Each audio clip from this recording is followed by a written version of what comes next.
अस्सलाम वालेकुम student, welcome to my YouTube channel psychology learning hub. आज हम पढ़ेंगे एजुकेशन साइकोलॉजी PSY 406 का लेक्चर नंबर 26। फाइनल टर्म की हम प्रिपरेशन कर रहे हैं। लेक्चर नंबर 24 पर आगे हैं। कम्प्लेक्स कोग्निटिव प्रोसेसेस, ये पिछले का कंटिन्यू है, पहले इसके 2 पार्ट हो चुके हैं, ये तीसरा है।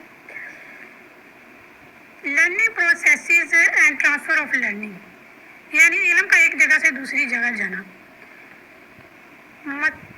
मतलब यह है कि आप स्कूल में जो सीखते हैं वो ज़्यादा नहीं होता, वो आपकी ज़िंदगी के दूसरे कामों में काम नहीं आता है।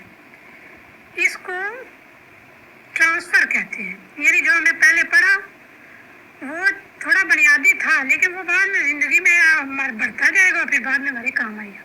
मिसाल के तौर पर आपने मैथ में प्रिंसिपल सीखा, फिर आप उसी प्रिंसिपल को फिजिक्स के मसले में यूज़ कर रहे हो, ये ट्रांसफ़र है। एक और एग्जांपल है, आपको साइकिल चलानी आती है, अब आप मोटर बाइक आसानी से सीख लेते हो क्योंकि बैलेंस का कॉन्सेप्ट सेम ही है। तीसरा है नर्सरी में बच्चों के पढ़ने का तरीका सीखना, बाद में अपने घर के बच्चों की तरबियत में काम आता है।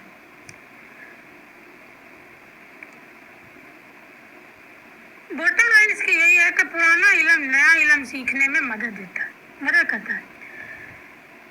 हिंड्रेंस इन लर्निंग प्रोसेस, मतलब ये है कि इल्म के रास्ते की रुकावटें। हिंड्रेंस यानी रुकावटें।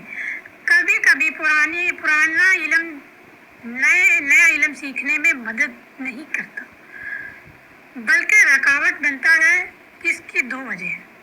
पहली तो इसकी वजह फंक्शनल फिक्सडनेस, यानी चीज़ को सिर्फ एक काम के लिए समझना, मतलब दिमागी तंग नजरी। आप किसी चीज़ को सिर्फ उसके आम यूज़ में सोचते हैं, नया तरीका नहीं सोचते। आपके पास स्क्रू निकालने के लिए स्क्रू ड्राइवर है नहीं है। अगर आप फंक्शनल फिक्सडनेस का शिकार हो तो आप सिर्फ स्क्रू ड्राइवर के बारे में ही सोचोगे, लेकिन अगर नहीं तो आप सीखेंगे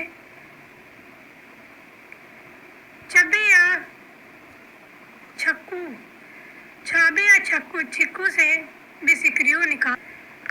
जो बंदा ये नया तरीका सोच ले वो फंक्शन फिक्सडनेस से बाहर है।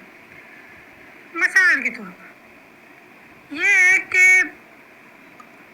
जुगाड़ लगाना, जो इंसान जुगाड़ ही ना लगा सकता, समझ ले कि वो इंसान फंक्शनल फिक्सडनेस में है। और जो इंसान सोचता है कि इससे काम नहीं होगा तो मैं इससे चला लूँगा। मिसाल के तौर पर आपके पास मार्कर है और एक पेन है, पेन पेपर में चलना बंद हो गया तो क्या आप वहाँ पर बैठ गए? अगर इंसान वहाँ पर बैठा रहे और सोचता रहे, दूसरों से मांग ले, वो उसको फंक्शनल फिक्सडनेस की बीमारी है या वो उसी में ही है। लेकिन अगर वो सोचता है कि मेरे पास मार्कर है, मैं मार्कर की एक तरफ से जो ब्रीक हिस्सा है उससे ब्रीक करके लिख सकता हूँ, यानी वो फंक्शनल फिक्सडनेस से बाहर है। दूसरा रिस्पॉन्स सेट, हमेशा पुराने तरीके से जवाब देना। मतलब यह है कि दिमाग की जिद कि उसी बात पर ही हट जाना, बस उसी पर ही हट जाना। जैसा कि वैसे कहना तो नहीं चाहिए, हमारे बूढ़े, हमारे दादी दादा या घर वाले जो बूढ़े हैं उनकी सोच यही है कि नहीं, लड़कियों को घर से बाहर नहीं जाने देना तो मतलब नहीं जाने देना, या लड़का जो है वो सिर्फ अपना कारोबार करे, नौकरी नहीं कर सकता, ये किसी को गुलामी नहीं कर सकता। यानी वो पुरानी सोच, उसी जिद पर अड़े, आगे नहीं निकला। इसे कहते हैं रिस्पॉन्स सेट। मिसाल के तौर पर आप हमेशा कैलकुलेटर से हिसाब करते हो, अब आपको बिना कैलकुलेटर के जल्दी हिसाब करना है, लेकिन आपका दिमाग बार बार कैलकुलेटर ही ढूंढ रहा है, ये रिस्पॉन्स सेट है। टाइप्स ऑफ ट्रांसफ़र की 2 किस्में हैं, लो रोड ट्रांसफ़र और हाई रोड ट्रांसफ़र। लो रोड ट्रांसफ़र यह है कि ऑटोमेटिकली कोई चीज़ ट्रांसफ़र हो जाए, मतलब यह है कि बिना सोचे समझे प्रैक्टिस की वजह से खुद ब खुद हो जाए।